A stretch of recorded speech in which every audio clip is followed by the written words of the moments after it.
আমার ছেলে একটা প্রজেক্টর বানিয়েছে, হট করে আমাকে বলল যে আমাকে একটা বাক্স দাও, আমি বানাবো। আমি ভাবতে পারিনি যে এটা এরকম হবে। দেখো ফোনটাকে এইভাবে লাগিয়েছে ও ভেতরে, আর এইদিকে একটা ম্যাগনিফাইং গ্লাস নিয়েছে, ওটাকে ওখানে লাগিয়েছে। দেখো আমি সামনে দিয়েও দেখাচ্ছি সবাইকে। এই গ্লাসটাকে এইভাবে লাগিয়েছে, আর ফোনটাকেও ওইদিকে লাগিয়েছে, ওখানে দেখো গান চলছে।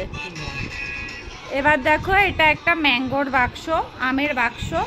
এবার দেখো আমি তোমাদের দেখাচ্ছি দেওয়ালে কীরকমভাবে এটা হচ্ছে। আমি এবার এটাকে অফ করে দেখাচ্ছি, যেহেতু লাইট পড়লে ওটা দেওয়ালে দেখা যাবে না।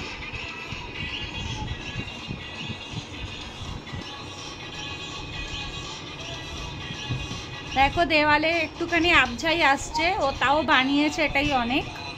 তো দেখো কি সুন্দর, এটা দেওয়ালে প্রজেক্টর হিসাবে কাজ করছো নিজের।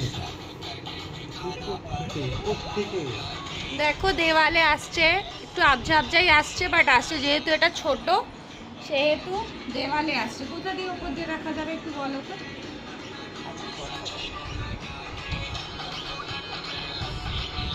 দেখো এটা দেওয়ালের মধ্যে হচ্ছে, আর এই দেখো এখান দিয়ে বেরোচ্ছে আলোটা প্রজেক্টরের। এর ভেতরে এই যে ফোনটা রয়েছে, ফোনটাতে চলছে, আর এটা ম্যাগনিফাইং গ্লাসে রিফ্লেক্ট হয়ে এটা দেওয়ালের মধ্যে পড়ছে। দেখো মানে ভালোই আমাদের পরিষ্কার দেখাচ্ছে, ফোনে বলে হয়তো অতটা সাফ আসছে না, বাট এটা ভালোই পরিষ্কার দেখাচ্ছে। সত্যি ও যে নিজে মাথায় বুদ্ধি করে এটা বানিয়েছে, সত্যি দারুণ, মানে ভালো লাগলো এটা দেখে, যেটুকুনি বুদ্ধি ওর মাথায় আছে। তোমরা বলো তোমাদের কেমন লাগলো, একটুখানি আমাকে কমেন্টে বলো সবাই।